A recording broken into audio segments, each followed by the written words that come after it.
up student learning direction। Hello guys, कैसे हो आप सब। स्वागत है आपका फिर से एक बार एसएलडी के इस यूट्यूब चैनल पे, जिसमें हम आईपी के मैथमेटिक्स का पूरा सिलेबस करने वाले हैं सेकंड सेम का। तो पिछले वीडियोस में जो हमने कवर किया था, पिछले से पिछले वीडियोस में, उसमें क्या कवर किया था हमने, टॉपिक कॉम्प्लेक्स नंबर देखा था हमने, उसका geometry representation and polar form complex number and इसका जो पावर्स ऑफ रूट्स तक हमने देख लिया था। ठीक है, कहाँ तक देख लिया था? पावर्स ऑफ रूट्स तक। इसको मैं ढंग से कर देता हूँ, यहाँ तक हमारा हमने पिछले वीडियोस में सॉल्व कर लिया था। और हमने डी मोवियर्स थ्योरम भी देखा था। कहाँ ये रहा? De Moivre's theorem without proof. ठीक है, ये चीज हम पिछले वीडियोस में कवर कर चुके हैं और इसके अच्छे खासे प्रैक्टिस क्वेश्चन भी कर चुके हैं। तो ये जो सिलेबस है तुम्हारा यूनिट 1 का, जो मैंने यहाँ पे लगा दिया है, और आज जो हम कवर करने वाले हैं, आज क्या कवर करेंगे हम? आज हम कवर करने वाले इसको डेरिवेटिव, तो derivative analytic and Ramon equation, ये तीन चीज आज कवर करेंगे अपने वीडियोस में। तो शुरू करते हैं। मैंने भी दिखा दिया आप क्या क्या कवर करेंगे आज। ठीक है, तो शुरू करते हैं आज। तो पहले देखो यार कि सिंपल सी चीज है, अगर आपको ये डेरिवेटिव एनालिटिक फंक्शन कॉची रीमन पढ़ने के लिए तीन चीजों का पता होना चाहिए। पहला तो डेरिवेटिव, डेरिवेटिव क्या होता है। ठीक है, डेरिवेटिव का तुम्हें अच्छा खासा ज्ञान होना चाहिए। दूसरी चीज, तुम्हें कॉन्टिन्यूटी का पता होना चाहिए। ठीक है, क्योंकि अभी जो चीजें आएंगी ना, वो लिमिट्स के साथ आएंगी, और लिमिट्स को सॉल्व करने के लिए एक तरह से तुम्हें कॉन्टिन्यूटी चेक करना पड़ेगा कई जगहों पे।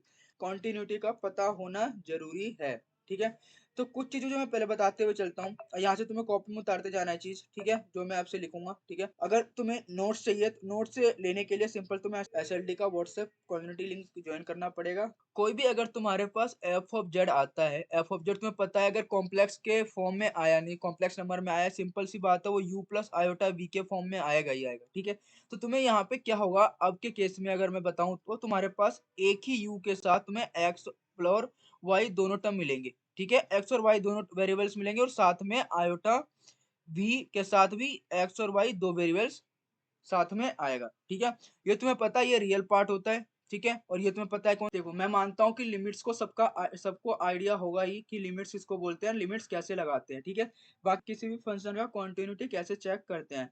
तो मैं लिखता हूँ कॉन्टिन्यूटी ऑफ फंक्शन।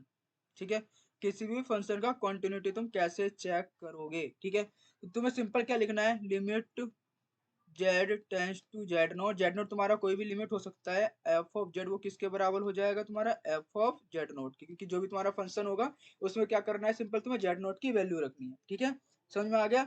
अगर ये चीज वो फॉलो कर रहा है तो वो क्या हो गया, तुम्हारा कंटिन्यूअस हो गया। यानी कि अगर ये चीज फॉलो कर रहा है तो वो क्या होगा, Z equal to Z naught पे क्या हो जाएगा, फंक्शन एफ ऑफ जेड की जो वैल्यू होगी सेड टू बी कंटिन्यूअस। ठीक है, अगर जेड की वैल्यू जेड नोट पे अगर यही आई लिमिट रखने के बाद, तो वो क्या होगा, सेड टू बी, मतलब उस फंक्शन एफ ऑफ जेड को क्या बोलेंगे, कंटिन्यूअस बोलेंगे।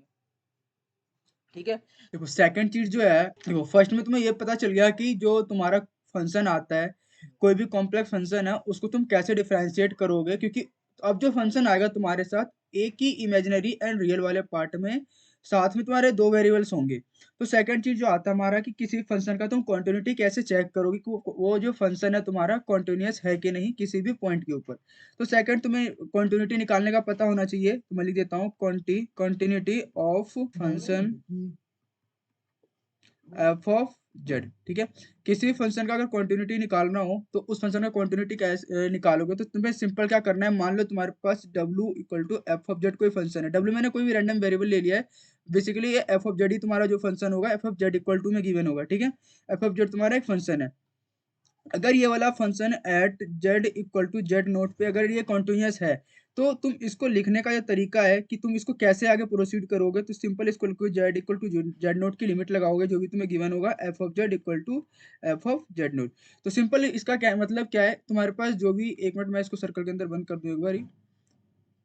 हाँ, तो इसका कहने का मतलब ये है कि जो भी तुम्हारे पास फंक्शन होगा, तो उसमें तुम सिंपल क्या करना है, जो भी तुम्हारे पास गिवन डेटा होगा उसके फंक्शन के अंदर, कि जहाँ पे भी तुम्हें चेक करना है कि हाँ भाई उस पॉइंट पे जो फंक्शन है वो कंटिन्यूअस है कि नहीं है, तो तुम्हें सिंपल उस फंक्शन के अंदर उस लिमिट्स की वैल्यू रख देनी है, और बाकी आपका वो चेक हो जाएगा। मतलब अगर वो उस पॉइंट पे वो वैल्यू सेम आ रही है, तो यानी कि वो कंटिन्यूअस है। Whenever is this is not a continuous.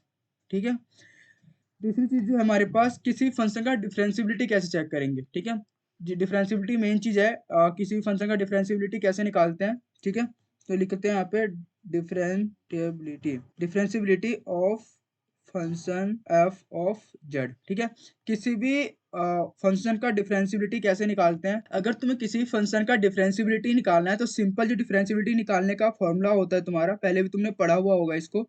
देखो वो होता है एफ डैश जेड, ये ब्रैकेट है, एफ डैश जेड, लिमिट लगाते हैं यहाँ पे, limit del Z tends to 0, और यहाँ पे F of Z plus del Z bracket close and F of Z upon del Z. ठीक है, ये तुम्हारा फॉर्मूला है जनरल, अगर तुम्हें डिफरेंशियबिलिटी निकालने के लिए आ जाए। और बाकी मैं भी समझाता हूँ, पहले इसको बॉक्स में अंदर बंद कर दूँ। हाँ, तो एक चीज तुम्हें यहाँ पे जो ध्यान रखने वाली चीजें है कि यहाँ पे जो तुम्हारा एफ जेड की जो वैल्यू होती है, जो एफ जेड है यहाँ पे तुम्हारा, वो क्या होना चाहिए? सिंगल वैल्यूड फंक्शन होना चाहिए।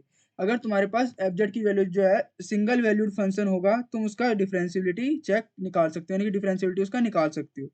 क्या होना चाहिए? जो एफ जेड है तुम्हारा क्या होना चाहिए? Single valued function. अब एक चीज आता है कि जिसको नहीं पता कि सिंगल वैल्यूड फंक्शन क्या होता है।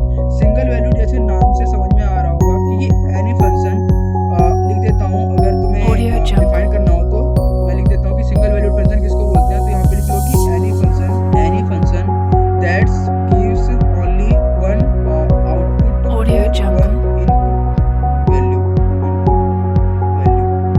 उसको कहते हैं सिंगल वैल्यूड फंक्शन। कहने का मतलब क्या है? कई बार हम क्या करते हैं, किसी फंक्शन में वैल्यूज पुट करते हैं तो एक से ज्यादा वैल्यूज आती है, प्लस का आता है, माइनस का आता है, और भी इंटीजर्स अलग टाइप्स के आते हैं। लेकिन सिंगल वैल्यूड फंक्शन में क्या होता है? अगर तुमने एक ही इनपुट डाला हुआ है, अगर तुम्हारे पास एक ही इनपुट डाला हुआ है तो उसके अंदर एक ही आउटपुट तुम्हें मिलेगा, तो उसको बोलते हैं कि सिंगल वैल्यूड फंक्शन। ये क्लियर है सबको? और यहाँ पे तुम्हारा मान लो, इसको तुम्हारे पास एग्जांपल के लिए देखा जाए तो मान लो तुम्हारे पास एफ ऑफ एक्स कोई फंक्शन है, इसका एक्स है, ठीक है, और यहाँ पे तुम्हारा एक्स बिलोंग करेगा, वो एक्स किसके इक्वल होगा? एन के, और एन जो होगा यहाँ पे रियल रेशनल नंबर को बिलोंग करेगा। ठीक है, कोई भी रेशनल नंबर हो सकता है, ठीक है, नॉट इंटीजर।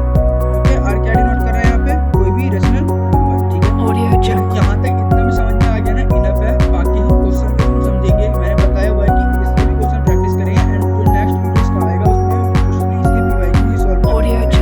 तो इसमें बेसिकली हम अभी क्वेश्चंस देखेंगे, एक बार पहले कॉन्सेप्ट देख ले सारा, क्योंकि कई बार क्या होता है ना, सारे कॉन्सेप्ट मिक्स होके आते हैं। जैसे एनालिटिक निकालोगे तुम किसी फंक्शन का, तो वहाँ पे तुम्हारा कई बार लग जाता है, कभी डिफरेंशियबिलिटी चेक करके निकालना पड़ता है, तो वो रूल होता है। तो एक बार अपन पढ़ लेते हैं तीनों टॉपिक अपना। तो हमने क्या क्या पढ़ लिया, एक बार ऊपर देख लेते हैं। डेरिवेटिव देख लिया हमने, तो हमें एनालिटिक पढ़ना है अभी। ठीक है, नेक्स्ट जो टॉपिक है हमारा वो क्या है? Analytic function.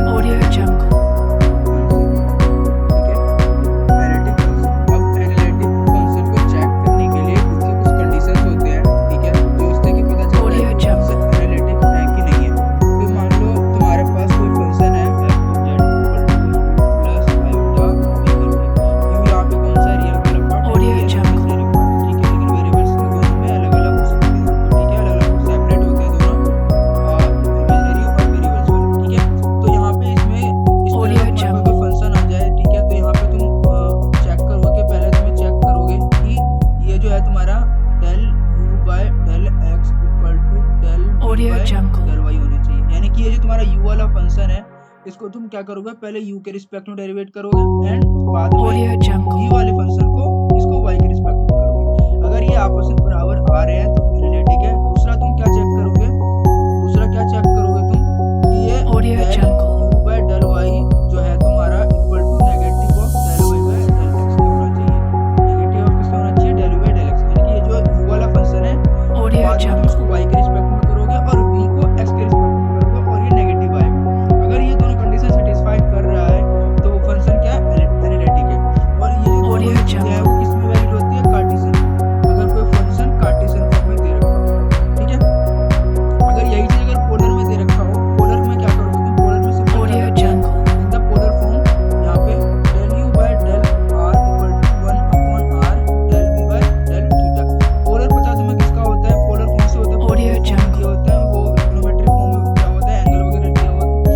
एंगल वगैरह साथ में दिया होता है उसको, तो उससे पहचान में आ जाती है कि पोलर फॉर्म में।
पॉइंट पे वो फंक्शन डिफरेंशिएबल नहीं होगा, ठीक है, उसे बोलते हैं Audio Jungle. सिंगुलर पॉइंट, ठीक है। और ये जो तुम्हारा दोनों चीज है इसी को तुम्हें रायमन इक्वेशन बोलते हैं। जो दोनों चीज हमने करा है इसी को सीआर इक्वेशन भी बोलते हैं।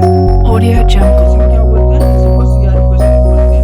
सीआर इक्वेशन दिखाने के लिए क्या करते हैं, हम सेम यही चीज करते हैं, ठीक है।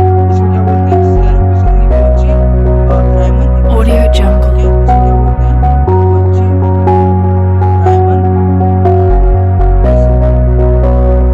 समझ में आ गया, इससे क्लियर है Cauchy Riemann equation. Audio Jungle. एक और पॉइंट ध्यान रखना है, एक और पॉइंट ध्यान रखना है कि अगर ये रिलेटिव नहीं हुआ है, यानी कि अगर ये function Audio Jungle.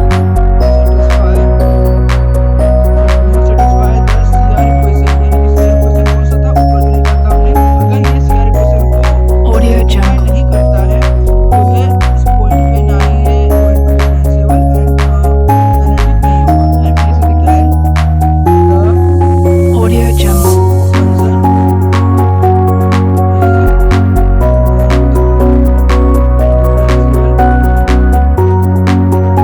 Audio Jungle.